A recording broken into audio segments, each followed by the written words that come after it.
Hi guys! Welcome back to my YouTube channel at ang kasama ko po ang talagang mayor po ng Nunungan, Lanao del Norte po, Mayor Marcos Mamay. Thank you po. Thank you po. Hi Mayor! Hello po. Thank you po. Mayor, mukhang kinakabahan ka dito.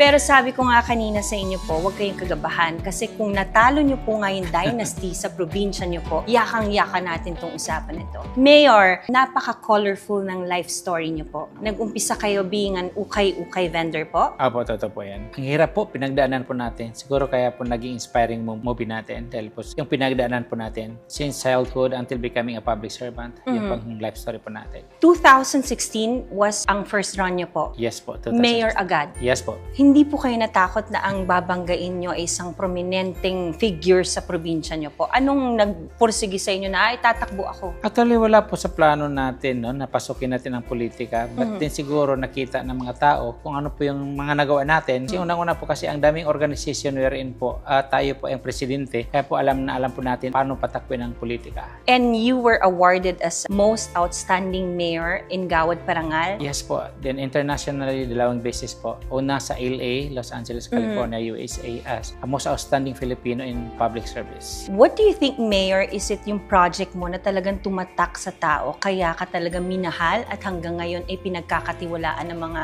taga sa inyo po? Actually sa akin po, no, yun po ang promise ko po sa mga constituent natin na bago mag-end yung term natin, fully implemented po lahat ng mga pangako po natin. Unang-una po yung realization po ng 1.5 billion na worth ng concreting ng national road connecting 3 municipalities in the province of Lanao del Norte. So with the support po ng provincial government natin, headed by the provincial governor, then Governor Anging Quebrasa de Mapuro at saka sa 2 congressmen. So dahil po sa tulong nila, so na-realize po ang lahat. Pangalawa po yung realization po ng electrification which is amounted to 68 million. Yung stability po ng peace and order din, naging stable po ang peace and order. Actually, ang Nunungan po kasi had been deprived for peace and development for the past decades. Or to be exact, 30 long years po na deprived kami when it comes sa peace and development. So wala po kaming electrification, wala po kaming accessibility, unstable po yung peace and order, lahat-lahat po, halos wala. And Mayor, when you say Nunungan, doon sa province po, dati ang image is medyo magulo. Paano ang ginawa nyo para yung impression ng tao? Kasi di ba pag sinasabi natin na mga stereotypes ng mga Muslim na ako po kasi sa Quezon City, okay po ako sa mga Muslim kasi when you get to know them at pag minahal ka ng kapwa mo Muslim po, mamahalin ka at paglalaban. Paano nyo pong gustong baguhin ang imahe sa probinsya nyo po? Kasi yung po, kaya po natin pinasok ang politika dahil po para baguhin po kung ano yung rarapat na baguhin. Kasi yun na, yung lagi ko pong sinasabi. Actually, Nunungan kasi as I said earlier, deprived po tayo when it comes sa peace and development. So lahat halos. Yun nga po lagi na sinasabi,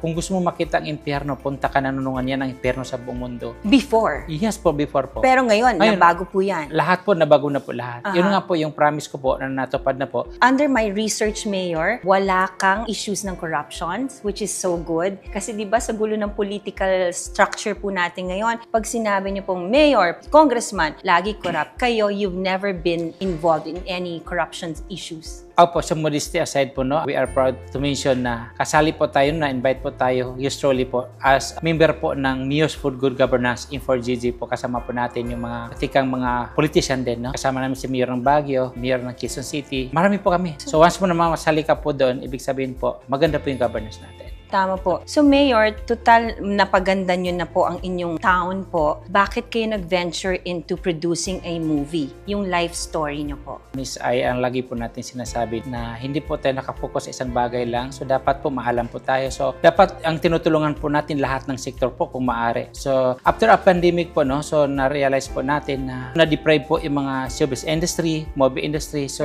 ang naisip po natin, makatulong po tayo sa showbiz industry. Maraming salamat, Binuksan po natin to. Gumawa tayo ng movie para kahit paano hindi ma-deprive at the same time mabigyan natin ng pagkakataon yung mga celebrities. No? Mayor, yung life story nyo po is action. Kasi ang lead star nyo po is the one and only Jerry Craval. Yes po. Tama action. po. Kasi ang movie na to is ma-action nyo? din po at the same time. Kasi lahat po ng genre andun po eh. Yung life story ko po, naging kaditi po tayo ng Philippine Military Academy kaya ma-action po. At the same time, you're slowly naging religious missionary po tayo wherein I had spent 4 months courage yung kumbaga nagtutulong nagtuturo po kami no, about sa Islam. Kasi we're Opo. solely Muslim po tayo sa India, Bangladesh at sa Pakistan po. So kaya nga nagkaroon po tayo ng shooting sa ibang county sa Abu Dhabi at saka sa Dubai. Ah, wow. Itong Apo. movie nyo? Yes po. Wow. So, hindi lang ang Mindanao setting ang pinakita nyo po, kundi ibang bansa Yes rin po. po. Paano nyo napapayag si Jeric Raval na gumawa ng life story nyo po? Kasi sa kabaitan po ni Brother Jeric Raval, no, so binigyan tayo ng pagkakataon na mag-cast po sa movie natin. Which is deserving naman po. At the same time, napaka-appropriate po siya sa role niya bilang isang action star din. Nakikita nyo yung sarili nyo sa kanya. Yes po. So, Mayor, sinasabi nyo na ma-action ang buhay nyo. Yung love life nyo po ba ma-action din? Dahil si Jeric Raval po ang kinuha nyo? Actually po, Namula si Mayor. hindi, actually, normal lang po. Yung batas ng mga Muslim din po, Apo. na, which is alam po natin Apo. na pwede mag-asawa na ganitong 4. Pero depende po yan Apo. sa tao. Actually, ako, Kayo bilang isang po? Muslim, isang asawa lang po. Isa lang po. So, Apo. stick to one si Mayor po. Apo. Ay, ang swerte naman ng asawa niyo po. Actually, depende po sa tao yan. Although, Apo. nasa batas po, pwede mag-asawa ng 4. Pero depende po sa tao yan. So, Apo. pinakita rin dito rin, Mayor, yung love life niyo talaga na kayo ay stick to one. Partly po. Yes po. And then, ang leading lady niyo po dito is si Aramina po. And this is directed by... Neil Boboitan po. When is this showing, Mayor? So after po ng FAMAS Awards, so sunod-sunod na po yan. So marami po tayong international screening, no? Meron tayo sa Kingdom of Saudi Arabia, sa Wow. Dubai, Abu Dhabi, sa Indonesia, Malaysia, India, Bangladesh, Pakistan, at saka marami pa pong ibang countries po. Mayor, may tanong po ako. Tatakbo po ba kayo sa mas mataas na posisyon kung kaya't ginawa niyong life story ang inyong pelikula? Sa akin din, if opportunities, why not po? Pero bukas po tayo sa mga opportunities. But sa ngayon po, kailangan po natin natutukan yung municipality po natin kasi marami pong kailangan. So Mayor, sa next part natin, makakasama natin yung handpick mong gumanap bilang as you. Ladies and gentlemen, tawagin po natin si Mr. Jeric Raval. Hi!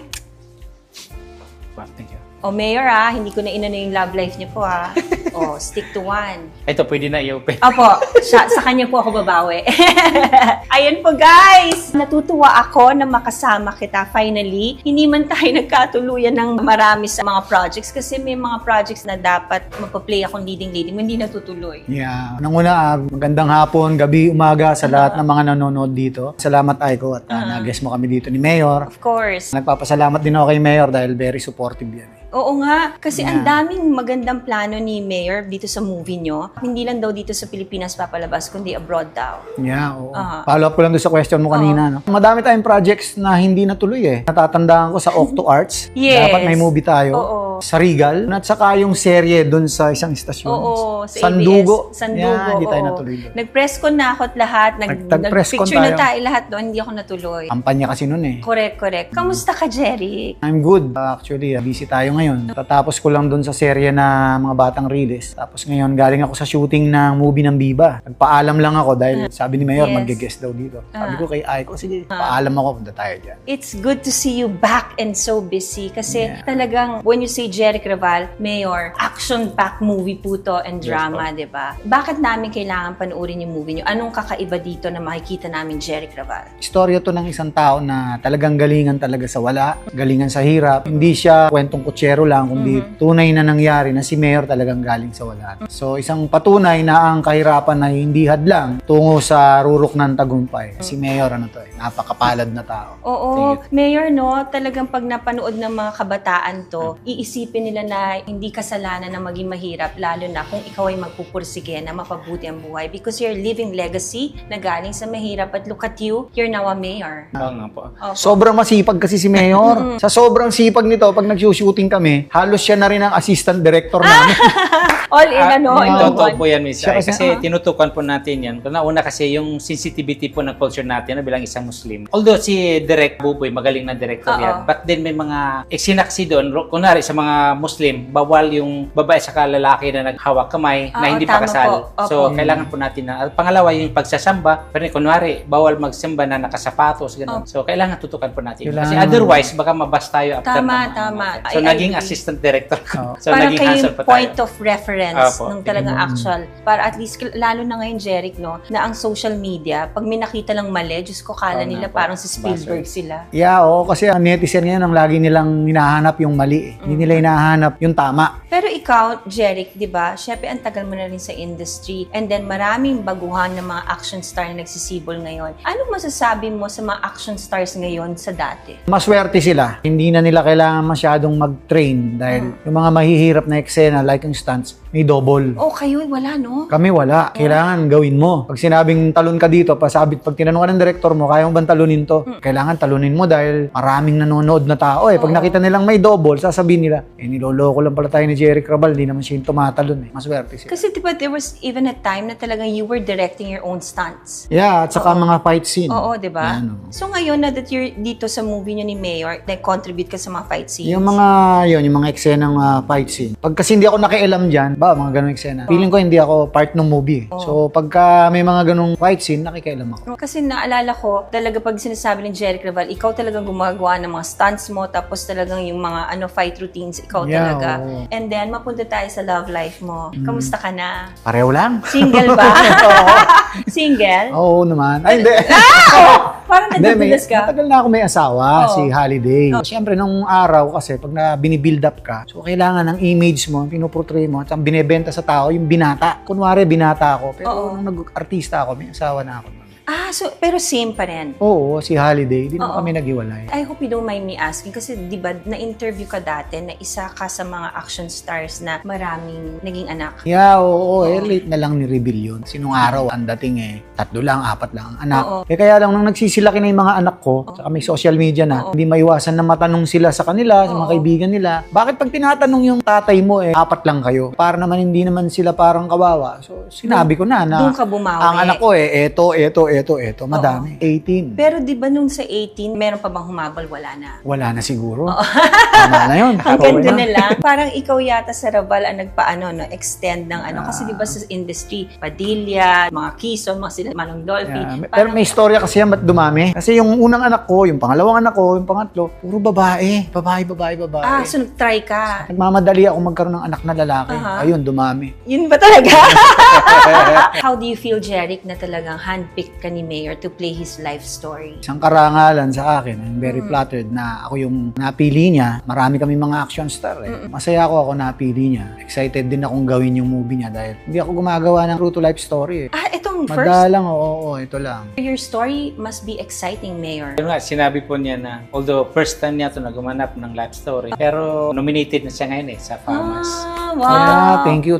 Kasi si Jeric naman is hindi lang siya yung action star na hindi marunong umarte. Isa siya sa mga action stars Magaling po. na magaling Sobra. umarte. Galing po. He made a name of himself. And also, kamusta na ang daughter mo si AJ? Gusto niya ngayon, tahimik lang ang buhay niya. nga Hindi na siya nagpe-Facebook. Ayaw niya ng social media, tahimik lang. Ewan ko doon sa bata. Which is you support naman na gano'n, na Oo. Hindi kasi sanay yun sa mga intriga. Oo. Nung nag-decide siya na mag-hiatus sa show business, nagpaalam ba siya sa'yo? Hindi, bigla lang. Desisyon niya talaga. Decision niya yun, bigla lang. Are you a hands-on father? Like, how do you deal with si AJ sa mga decisions niya? Magbuhat ng bata yan. Lagi namin kasama yan kahit saan kami pumunta. So hanggang saan lumaki na yung batang yan. Actually, nag-artista pa yan sa kabilang istasyon. Na-reject. So nagkaroon siya parang inferiority complex na. Ayoko mag-artista. Parang ang feeling niya lagi siya marireject. So isang araw, nagulat na lang ako. Artista na siya sa Viva. Hindi ko alam na nag-artista siya. Hindi siya nagpaalam sa'yo. Hindi. Kasi alam niya hindi ko siya susuportahan sa mga ganung movie. So sandali lang naman niyang ginawa yung mga ganung movie hanggang sa ayaw na niya. As simple as that. Biglang isang araw pagising niya, that's it, ayoko na. Sa yung mga Facebook niya, wala. Oo, lahat, di ba? Completely kaya na-shock lahat ng tao. May ganun kasing tao pag hindi ka sanay mabash. Maramdamin kasi yun. Sabi nga nila, kung hindi mo kaya yung init sa kusina, labas ka. Tama naman, tama. Aside from that, ano yung na-advise mo kay AJ dito bago niya pasukin ng show business? Pinigilan mo ba siya at first? Hindi sabi ko, anak, total nandiyan ka na. Maging handa ka lang sa mga Kasi ngayon, iba ngayon Hindi tulad nung kami, mababasa mo lang sa dyaryo. Ngayon hindi. Sa lahat ng cellphone, makikita mo yan pag binabash ka. So, yung nangyari sa kanya, yun nga. Na-link siya kay, parang binash siya ng binash. Yun, dinibdib niya yun. Boto ka naman kay Ayun, Aljur. nothing against Aljur. Mabait naman yung tao. Yun nga, sabi ko lang sa kanya, Ingatan. Ingatan yung anak ko dahil iningatan ko yan Oo. Prinsesa namin yan So, ikaw ngayon, Jeric, that you're really back in with a big bang dahil ang dami mong projects na ginagawa, kalitbuat kanan. And ngayon nga, yung life story ni Mayor. Mayor, ready na po ba kayo na pagpalabas itong movie na to? Syempre, may mga bashers kayo, mga kalaban nyo sa politika po, di ba? Anong gusto nyong mensahe po sa kanila? Actually po, no, alam po natin na bago natin pasukin ang isang bagay, Opo. may mga negative na possible po. So, handa po tayong harapin ang lahat na yon. Minsan po lang natin, no, sa mga kapwa natin, mga politician, na sana tutukan po natin at saka gumawa tayo ng bagay na nararapat at saka Tama. para po sa kapakanan ng lahat din. Hindi po tayo nakapokus sa isang bagay lang. So, dapat lahat ng sektor tulungan po natin hanggat maaari. So, dapat hands-on po tayo na mag-execute ng mga responsibilities po natin. Tama. Jeric, wala ka bang planong pasukin ng politika? Kabuti-buting nabibilang ko lang sa daliri ko yung naiinis sa akin, nagagalit. Pag pinasok ko yan, baka kahit 1 milyon ng daliri ko, kulang pa. Hindi, kasi Ba? baka mamaya, dahil ka gumawa ka ng life story ni Mayor, engganyo ka niya pumasok sa politika. Hindi siguro, kasi pwede ka naman tumulong Yun nga lang, limitado. Hindi ko naman sinasara yung pinto ko dyan. May possibility, di ba? Yeah. Oo. Actually, tumakbo na ako.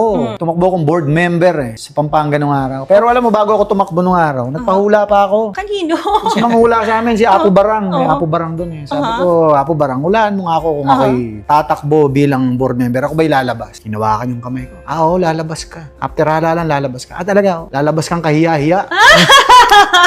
So, tama? Yeah, natalo ako. Kasi, nung tumakbo ko, ang pangalan na nakalagay ay Ricardo Buen Suceso. That's my real name. Bakit yun ang inano mo? Hindi ka nag-alias ng Jeric? Hindi, meron akong stage name AKA, nakalagay, Jeric Raval. Hindi ko alam, lahat ng nasa sample ballot. Ricardo Buen Suceso. Sinong boboto ron? Hindi kilala yun. So, next time, alam mo na. Mantakin mo dun sa lugar namin, ang bumoto lang sa akin, mga kamag-anak ko.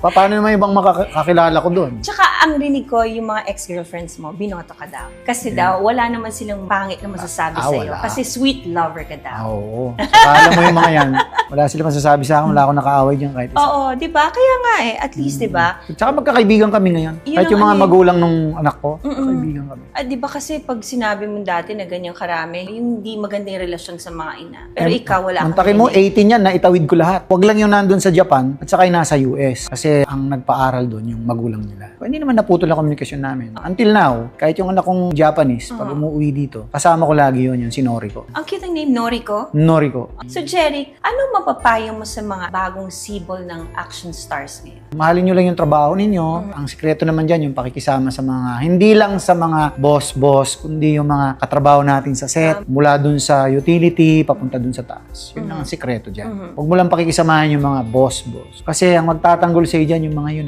yung mga mas maliliit na maliit. nagtatrabaho. Oo. Kung may isang word na gusto mong maalala ka ng tao, Jeric, ano yun? Gusto ko maging mapayapa lang, peaceful na tao. Yun lang. Ikaw po, Mayor, what do you want to be remembered for? Yung good governance, dahil hands-on po tayo na mag-execute ng mga responsibilities natin. At the same time, yung generosity na Tama. pinaka-importante. Ako, sa pagiging generous, wala tayong maano dyan kay Jerry kasi natawid niya ang 18 ng mga anak Ayun. niya, di ba? Yeah. Hindi madali yun At syempre, gusto kitang i-wish ng well, Jerry. Sana one of these days pa rin makatrabaho Yeah, kita. hopefully. Kasi hindi I'm tayo looking forward. natuloy-tuloy. Lagi kasi, Mayor, nakikita kami sa mga functions, sasabihin niyo gusto kita makatrabaho. Tapos sasabihin yung script na sa akin, biglang hindi kami natutuloy.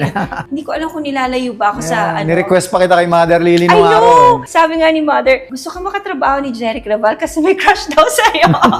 Tapos hindi kami natuloy. Yeah, Hindi Oo. ngayon gumawa tayo. Oo nga, baka ikaw na po yung daan. Actually, may gagawin siya ngayon. Oo. So, actually, Siya bilang next isang producer din, no? So, pabago-bago kasi yung ano. So, Opo. malamang, baka may pagkakataon din. Ang gawin na natin, the life story of Jeric Raval. Oh, yeah. Diba?